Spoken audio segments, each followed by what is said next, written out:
Bismillahir Rahmanir Rahim. Alhamdulillahi Rabbil Alameen. Wa sallallahu ala Sayyidina Muhammad wa ala alihi wa sahbihi ajma'in.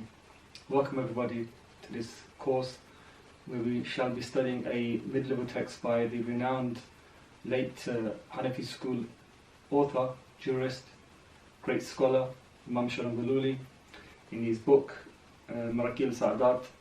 It's a concise primer on the sacred law as well as creed, but we're going to be looking at the sacred law side. I'm very sorry about my voice. I think I'm catching a cold, so please bear with me. Now, just a little bit about the author. Imam Sharabaluli was born in Upper Egypt in the year 1586. That was 994 Hijri, and he lived a very long and illustrious life. He died around the age of 75. His father took him to Cairo when he was 6 years old to begin his studies. He memorized the Quran from an early age, and he studied at Al-Azhar and then went on to teach. And as well as a busy schedule of teaching, he also authored over 60 works. And he was a distinguished scholar, renowned, and the students that he ended up teaching ended up becoming distinguished scholars in their own rights also. So this a quick overview of the course. The course covers chapters on ablution, on the purification bath, on the tayammum, which is known as dry ablution, wiping over the footgear, casts, menstruation and postnatal bleeding, and the removal of filth, amongst other things. Also, we're gonna look at prayer. The complete description of the prayer, its conditions, its integrals, what makes it sound, what breaks it, how do you fix it once it's broken, the Sunnah elements, the necessary elements, the disliked actions in your prayer, actions that invalidate your prayer, your witr, and your Sunnah prayers, muaqqidah, ghayr muaqqidah. And the purpose of the course, what's the purpose of the course? It's to make your purification and your prayer valid. So to teach you enough fiqh whereby you discharge your obligations and duties to your Lord in a sound manner, in a just and rightly manner that is accorded to your prayer. It's in accordance with the Sunnah of the Messenger of Allah, peace and blessings of Allah be upon him. So in accordance to his actions, you're basically going to be mimicking his actions in his prayer to perfect your own prayer. It's also to deal with common matters and situations that affect your worship. So for example, if you're on a train or on a ship or on an aeroplane, how do you deal with these issues? You've got to pray. How do you pray? For example, you're in a position where you don't have any water, or you have water but you can't get to it. What are you supposed to do? Do you make tayammum? Do you not make tayammum? Do you pray or do you not pray? As some people would make that excuse, right? So it teaches you enough fiqh to be able to deal with all of these everyday issues by yourself. The author's introduction. In the name of Allah, the most merciful, the most gracious, all praises for Allah, Lord of all the worlds. May His blessings and peace be upon our Master Muhammad, his family and companions, all of them. Sallallahu alayhi wa alayhi wa sallam. To proceed, the author says, the impoverished servant, Hasan al-Sharabaluli, may Allah constantly bless him with everlasting grace, he says, this is a condensed primer whose purpose is to explicate the beliefs of the people of the Sunnah and community, Sunnah wal Jama'ah, as well as the basis of valid worship with regard to the ritual prayer, fasting, zakat and hajj. So it's actually a two-part book. One part of it deals with creed, Islamic creed. The other part deals with it with your with jurisprudence. But we're not going to touch upon the creed side of it. That can be taught elsewhere in another course. The creed of Imam Sharabaluli is very close to the creed of Imam Tahawi. So if you read the creed of Imam Tahawi, it's like you read his creed also. This particular course is going to be dealing with only the fiqh elements of the book. And he goes on to say, I have named it the ascent of felicity in the two sciences of theology and jurisprudence of worship. And Allah Most High is the one who will provide success and ease in its completion by His infinite grace. So just before we begin, I want to clarify a few matters. There's a few categories and a few names that I want you to remember, because they're going to come up again and again in the course. So it's good to know them. So I'm just going to quickly read through them, and then we're going to go through them one by one. So we have what's known as the obligatory, so the rules of the sacred law. So we have what's known as the obligatory, it's known as fard. Then underneath that we have the necessary, which is the wajib. Then the emphasized sunnah muaqqidah. And then the non-emphatic sunnah, the ghayr muaqqidah sunnah. Then we have the recommended, which is the mustahab. Then we have the permissible, mubah. And then the somewhat disliked, makruh tanzihan. And then the prohibitively disliked, makruh tahriman. And then we have the forbidden. So this is the 9 rulings of the sacred law. So let's start with the first one, the obligatory. What is the obligatory? So it's a firm command. We should know that it's a firm command that's decisively, it's established by a decisive text. So it's decisively established from a firm text where there's no room for interpretation. So everybody agrees on this, right? So what would that be? That would be something like an ayah of the Quran. It's a decisive text, right?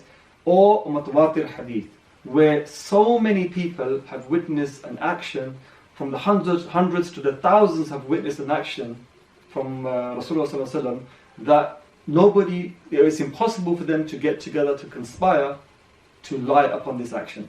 So mutawatir hadith or an ayah from the Quran. So it's compulsory to act upon and it's sinful to leave. So you have to do it. A firm command from the Quran you have to do, and if you don't do it, you're sinful. If you deny it, you lose your faith. You become a kafir, right? So it's rewarded upon doing it, and it's sinful if you leave it, as long as you don't deny it. And the one who denies commits disbelief. So then we have the necessary, which is the wajib. Now what's a wajib? Again, it's a firm command. It's a firm command that is established by a strong text, which is open to the possibility of interpretation.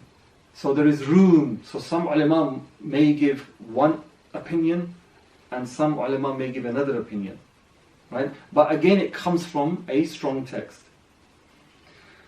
such as hadith ahad, right? But like a non-mass transmitted hadith.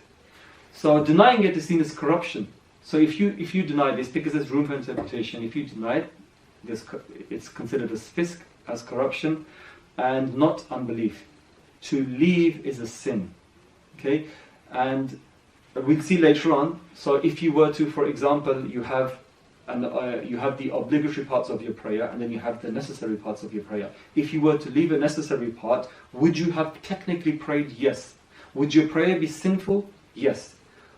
Would you have to repeat your prayer? Yes. If you didn't repeat your prayer, what would happen? On the Day of Judgment, would you come to your Lord as somebody who would have not prayed? No. Because you fulfilled the fara'id, you fulfilled the obligatory elements. The wajib was a necessary element, right? Where there's difference of understandings in this sometimes, right? But to make your prayer sound, you need to include all your wajibs in your prayer, the necessary elements. So you'd have to pray again. So then we have the emphasized sunnah muaqqidah. There are 2 types. There is the emphasized sunnah and the non-emphatic sunnah, the ghayr muaqqidah. The difference between both of them is that the act which the Prophet ﷺ did, or his companions did most of the time. So something that was done most of the time. So you have to ask yourself, if Rasulullah ﷺ did something most of the time, there must be a secret behind this action, right? So leaving it is blameworthy but not sinful.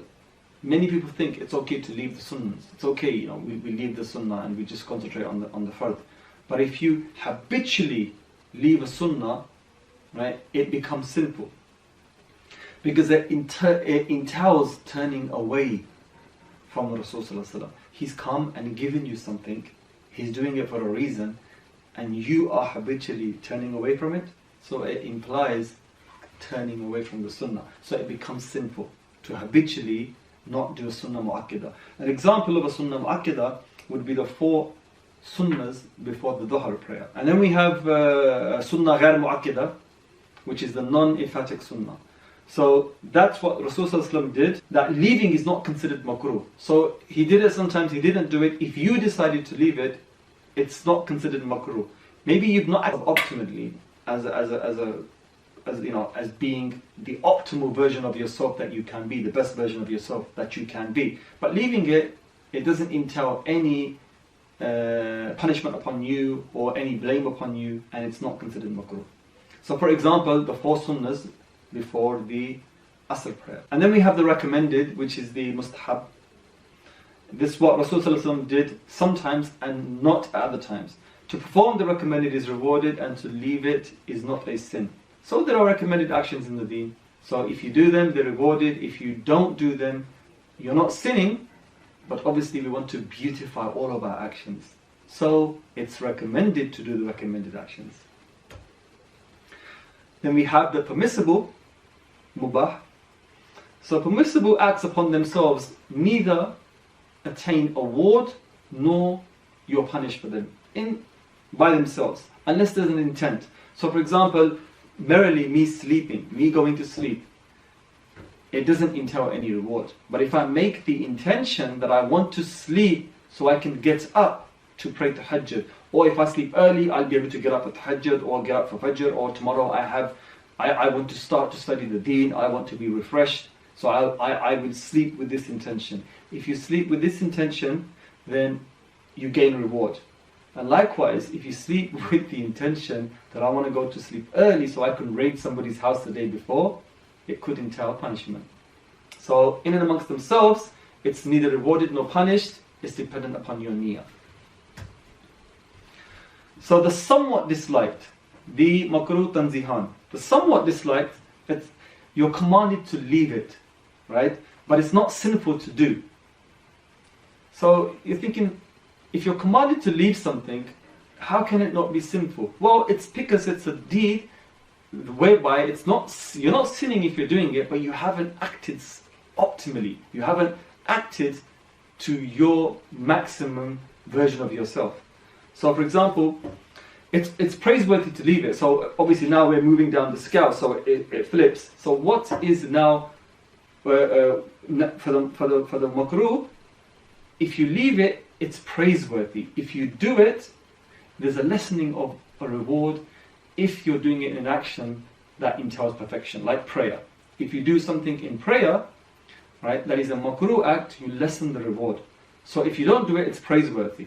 So for example, praying with your arms uncovered, right? Any action that you do that's not befitting for you in front of somebody of nobility in this world is not befitting for you to do in front of your Lord. So whereby you wouldn't go to an interview dressed in a half-sleeved shirt, it's not appropriate, or you wouldn't go to court, or you wouldn't go to meet the head of state or somebody like this, you certainly wouldn't want to face your Lord in that condition. So if you did pray, right, it's makruh, it's somewhat disliked, you're losing some of the reward, it's praiseworthy if you decide not to do it, right? So then we have the prohibitively disliked. Now this is makruh tahriman. This entails sin now. So it's established by a strong text, which is open to the possibility of interpretation, again. To deny is misguidance, but not unbelief, and performance is sinful. So what would that be? Praying while holding back urine, as an example. You're desperate to go to the toilet, you're having difficulty standing, you can't concentrate in your prayer, and it would be silly for you in this instance to actually perform your prayer. You're entailing sin upon yourself, right? It's better for you to go and relieve yourself, make fresh wudu, come back, and then pray with a peace of mind, giving the prayer its just due, rather than to put yourself in this position where you're having to lessen your reward just so that it saves you a few minutes where you can make your wudu again and pray.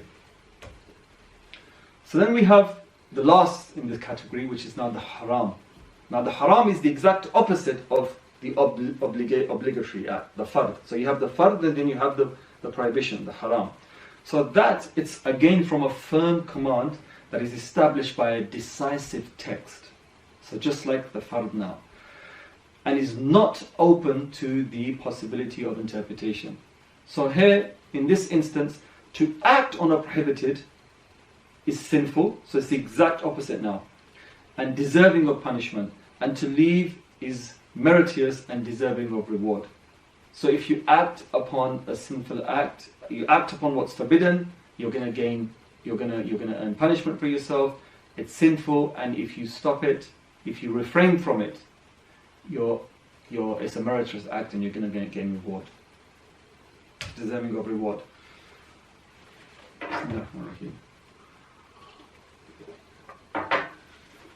So we're going to start with the verse of the Quran on purification, because the book starts from purification. So I just want to read the verse for you. It says, "O believers, when you stand up to pray, wash your faces and your hands up to the elbows, and wipe your heads, and wash your feet up to the ankles. If you are defiled, purify yourself. But if you are sick or on a journey, or if any of you comes from the privy, or you have touched woman, and can find no water, then have recourse to wholesome dust, and wipe your faces and your hands with it. Allah does not desire to make any impediments for you, but He desires to purify you, and that He may complete His blessings upon you. Happily, you will be thankful." So, the main gist of this verse is the main rulings of purifications are derived from here. They can be taken from this verse. It talks about the various ways that you can purify yourself, such as how to make wudu, how to do ghusl, the obligatory bath, tayammum, dry ablution, and also the principles of hardship and ease are discussed here. So what to do in times of hardship. So where do we start from? Allah has mentioned in this text, these are the things you can do. But where do we start from? Well, our author Imam Shirambululi starts from water, because everything goes back to water. So purification, the first subject from the book is water, and he starts with purification is valid with the following types of water. So these categories of water you are allowed to use in making in purifying yourself for the purposes of offering your prayer. So you can use rainwater. So anything that falls from the sky, right, which is hail or snow or rain. That's all water from the sky, that's known as rainwater. You can use that to purify yourself with. You can use water from wells. Right? You find a well, you take the water out, the well's clean, and you use that water. Spring water. So water from brooks, rivers, streams, right? Underground channels that spontaneously spring from rocks. You can use that water to purify yourself with. River water, sea water, and the last category, which we just mentioned, is water from snow or hail. Now, it needs to be purifying. So it's natural by its natural characteristics. So of purity, with nothing having mixed with it to affect a change in its purifying quality. We'll have a look at this in an instant. So for example, if you've got a cup, and half of that cup you end up squeezing lemons or oranges or strawberries in there, it's no longer considered water, it becomes a type of juice.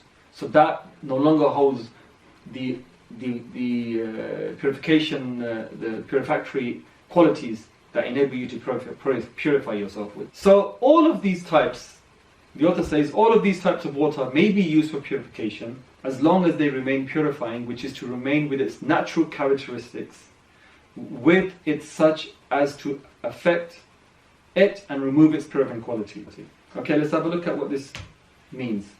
So what we mean here is, if water is overcome by another substance, it's no longer water. What does this mean? Water being overcome by another substance. Well, there are two elements that can be used to overcome water that's pure for you to use. And they can either be solid elements or liquid-based elements. So solid matter or liquid matter. Now let's have a closer look. So water may be used a lot as long as it does not lose its natural qualities. What are the natural qualities of water? So for example, water, it doesn't have a smell, it doesn't really have a taste, and it's subtle. It flows. If I were to put a drop here and do this, it would drip. It's not viscous, it's not very thick, it's not honey, it's not syrup, it's not extreme sugar water, syrup, right? It's a very thin, flowy, subtle liquid. So these are the characteristics of water. So all water from those categories that's been unconditioned, you're allowed to use for purification. Anything that someone can call water. So for example, if you have rose water, that's no longer water. Rose water has a purpose. It's got a taste, it's got a smell, it may even have a color, right? Just because it's clear, just because it's pure, and I have it in a vessel, it's not considered water, right? So the key word here is what's considered water. So we start with solid items. So for example, the author says, solid items that don't cause a change in viscosity, regardless of taste, smell or color. So to give an example, you're out camping and you have a limited supply of water and you're camping beside a pond. Now, pond, it could be a stagnant pond. Ponds are filled with insects, with fish even, with weeds, plants. You have a layer of moss on it. Sometimes you have a growth of algae growing on it that completely covers the pond. Now, in this situation, the pond is going to be a brown color, a murky color, green even. It will smell stagnant and taste stale, right? So if you were to taste it, it would taste bitter or stale. You'd smell it, it wouldn't smell very nice, right? But it still flows. It still flows, and it's a large body of water, and it looks like water. You know, when you lift it up, it pours off you. If you were to wash your arms, it would roll off you without any inhibitions, impediments. So it's still water. You can use water like that. However, if that was a 50-50 mix of mud, if that was sludge, that the whole pond was dry now and it was the summer season and you were somewhere in the outback in Africa or Australia and it's almost dry now and it's like a thick viscous sludge, and when you lift it, it's sludge, right? It's kind of wet, but it's not moving, and you think, okay, I'm going to cake myself with this, and you know, I'm using the water content from within this sludge to wash myself, purify myself. You can't use water like that. You can't use that to purify yourself with. Why? Because now it's no longer called water, right? It's called sludge. And we are concerned with water. So a lake, even though it has a smell, it has a color, it even has a taste, a small pond, it's still water, it's still flowing. So we're allowed to use that water. Likewise, by extension, for example, you've got a bucket. You've got a bucket or a bottle, and this bottle starts to grow some algae inside it now. You can see it around the tops. You know, as you see if you leave water in the sun for long enough in a bottle. A bucket of water, for example, you've left it in the sun for a few days. You know, it might smell a bit off. It might even develop a color based on the rust around it or something from the wood. Right? Or just the conditioning from the sun, it may color it, right? But it's still water, it still flows. It's still pure and purifying in its characteristic. So for example, you've got leaves in water, right? The leaves, they don't change anything about the water, they float on the surface even if they sink to the bottom. Water is still water. For example, some dry matter such as saffron inside water wouldn't change the water. It would still be called water. What about tea? Can we use tea or not? Tea is liquid, right? It's 99% water with a drop of milk, or it's completely water. You put a tea bag in it, you take the tea bag out. Now, again, if we apply the same rules, the water, it still flows, right? It's got a taste. The color's changed. If it's white tea you're drinking, the color won't change much. It'll have a subtle taste. But it's still water, right? It won't have a smell. Why can we not use tea? We can't use tea because nobody would say, can I have a glass of water please, when they want tea. They would say, can I have tea, which means tea, i.e. not water. So its label, the value assigned to it is no longer water. So it's not fit for purpose for us. We can't use this for our purification because it doesn't come under the characteristics of what water is anymore. It's now tea. By extension, if I ask for juice, if I ask the juice and say, can I have a glass of orange juice please, and somebody gives me orange juice and I decide to make wudu with this, it's water at the end of the day, right? But it's orange juice. Not fit for purpose. So liquids, the second overcoming is liquids. So for example, again they're assessed by their characteristics. So most signs need to appear. So what signs are we talking about? Again, we're talking about the color, the taste, and the smell. So in our example here, milk. Milk has a color, milk has a taste, but no smell. White vinegar has a taste and a smell, and then we have red vinegar, which has a color, taste, and smell. So let's take the example of white vinegar. So white vinegar has a smell and a taste, but no color.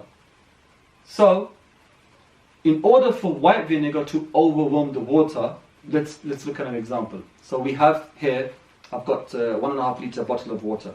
Now I want to make wudu with this water, and somebody just decides to put some vinegar in for a joke, right? Now, can I make wudu with this water? Yes, I can. Why can I? Because my water hasn't become overwhelmed. Only a drop has been put in. But at what point does it become overwhelmed? Well, let's have a look. So I've got the water here in the vessel. Drops are being added, and there's going to come a point where a smell is going to appear, or the taste, right? Now, don't forget, white vinegar only has two characteristics. It has a smell and a taste, no color. So if you start to smell vinegar in that water, or you can taste the vinegar, whichever is first, right? That's considered most of the characteristics of the vinegar. 50% considered most of the characteristics. Now you can no longer use that water for purification. So in our second example, we have a look at red vinegar. Red vinegar has taste, color, and smell, right? So again, most of the characteristics. So again, I've got a vessel of water that I want to use to make wudu, and then someone decides to put drop by drop vinegar in there. Now, I'm looking for most of the characteristics. So after a while, the color may change. It starts to get reddish. Then the smell may change, or the color may not change. The smell is going to change. I can smell vinegar now, and taste is going to change. Again, now that's 2 out of 3, 60%. It's become overwhelmed. You can no longer use that water for purification, right? So it's a simple process. It's basically just making sure that the water that you're going to use doesn't become overwhelmed by a substance. So hence, when 1 out of 2, hence 1 out of a total of 2 qualities, or 2 out of a total of 3 qualities appears, then the water would have become overwhelmed, and as such, unfit for use. So here's a small chart on this, a small graph. So something pure mixes with water. It's going to be a solid or a liquid. If it's a solid, your water remains purifying in nature if it still flows, and it's still called water, right? Not something else like soup or gravy or something like that. So liquid, it keeps its purifying elements and characteristics. If it's not overwhelmed, the dominant part of the water stays as water. Okay, so this ruling applies to both flowing water as well as a large body of water, namely one with a surface area of at least 10 by 10 cubits and a depth such that its floor is not exposed by someone scooping water out with both hands. Let's have a look at what this means. So we're going to have a look at what water, the different types. There's 3 types of water. There's 3 categories that water fits into. You have a small body of water, then you have what's known as a large body of water, and then you have flowing water, free-flowing water. And each of them has a ruling attached to it, and we're going to have a look at that now. So, Imam Shiramaluli mentions here, namely one with a surface area. Right, so a large body of water is a body of water that has a surface area of 5 meters by 5 meters, which is 10 cubits by 10 cubits. A cubit being from here to here. The traditional cubit would be here. So this is like half a meter. So we're not looking at the volume here. We're looking at just the surface area. And the water needs to be deep enough so that if I scoop it, the surface isn't being exposed. So we're talking about like large cisterns in mosques, and traditional mosques would have these round cisterns or square cisterns, you can still see where a dozen or 2 dozen people can make wudu at the same time. So in a situation like this, anything larger than this is considered a large body of water. Anything less than this is a small body of water. Let's have a look further. So impurities or filth mixing with water. So we're going to look at this in much more detail further along in the chapters of the book, but it's good to mention it here so it kind of sets the mold for the rest of our study. So for example, impurities mixing with water, what kind of impurities are we talking about? We're talking about things like blood, things like feces, like urine. We'll have a look at that as we go along. So just to give you an example now, we mentioned the 3 types of water. So if from this category of blood, feces or urine and other substances, if one drop falls into, so I've got my vessel here again, if one drop of blood or urine falls into that vessel, right, I can no longer use that water. Why? Because it's less than 10 cubits by 10 cubits, right? So even if one drop, regardless of how tiny, even if it was half a drop, falls into that water, I can no longer use that water for purification. So it depends on the amount of water, a small amount of water, a large amount of water, flowing water, as we mentioned. A small body of water is less than 10 by 10 arm's length, from here to here, right?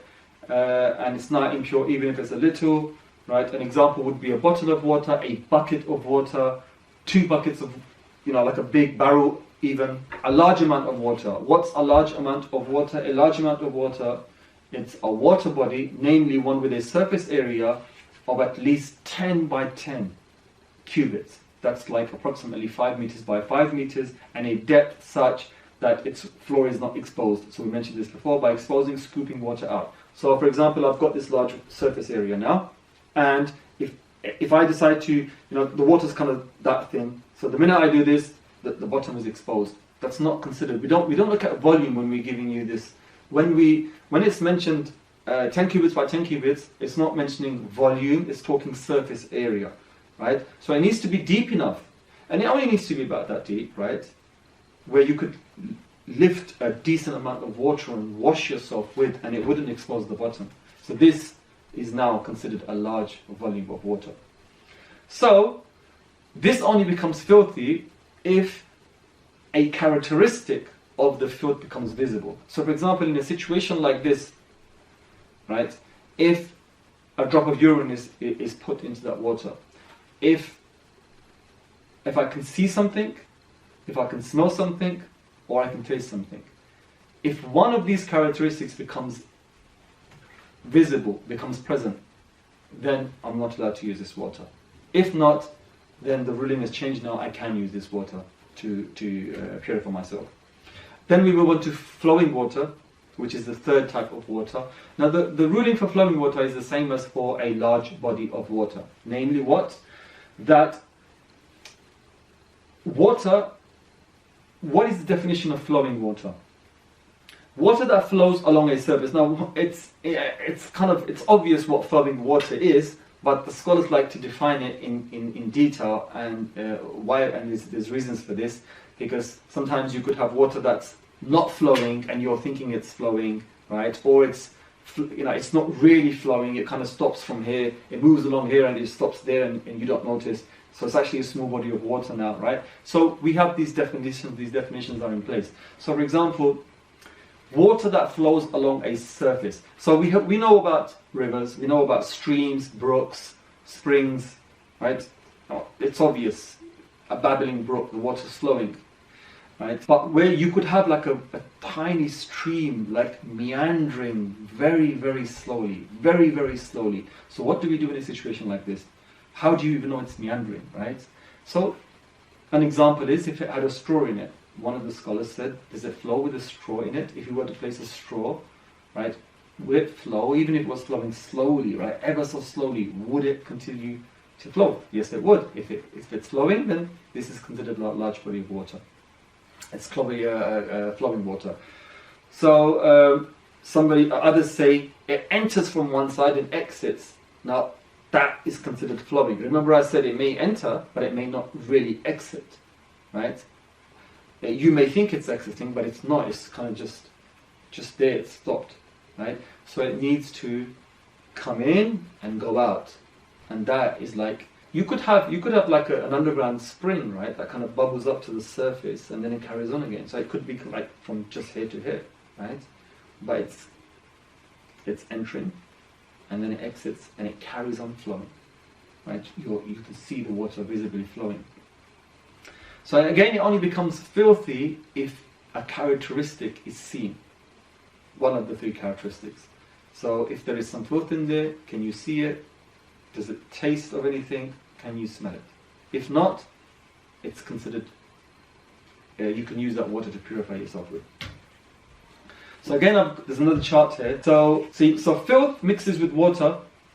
What do we do? Depends. Is it a small body of water, a large body of water, or flowing water? If it's a small body of water, then even one tiny drop of filth, regardless of whether you can see it or not see it, if it's in that water, that's it, right? Any amount of filth that falls into a small body of water renders that water null and void for purification. If it's a large body of water, then you need to see one of the characteristics out of the three, and if it's flowing water, the same thing applies. And lastly, used water cannot be used for purification. What's used water, you'd ask? Used water in this sense here means water that you use prior to purify yourself with. So for example, I took an obligatory bath, right? And somehow I collected that water because I didn't want to waste it. I normally water my plants with it or something like this. I'm very eco-friendly, very green. So that water I've collected. It's clean water, right? And can I make wudu with that water? No. I made wudu. I was clean anyway, and I just quickly made wudu, and the runoff, again I collected it, it's visibly clean, it's for gardening, it's visibly clean. Could I make wudu with that water? There's no sign of filth in there, right? The answer is no. Why? Because there's an understanding, there's a meaning of filth in that water. Even though the water is not filthy, there's a meaning of filth in there. When I washed, when I did the obligatory bath, when I made wudu to pray, right? The idea is that the sins are dropping off me. I'm purifying myself to stand before my Lord. So the sins are falling away, drop by drop, into that tank which I'm collecting it. So there's a meaning of filth in there, even though it's not actually filthy. So I can't use used water, mine or anybody else's, for the purpose of purification. So next we're going to move on to wudu, making wudu, because we've learnt now what water we're allowed to use and not allowed to use, and how to recognize various types of water to know if it's fit for purpose. وصلى الله على سيدنا محمد وعلى آله وصحبه وسلم. السلام عليكم ورحمة الله وبركاته.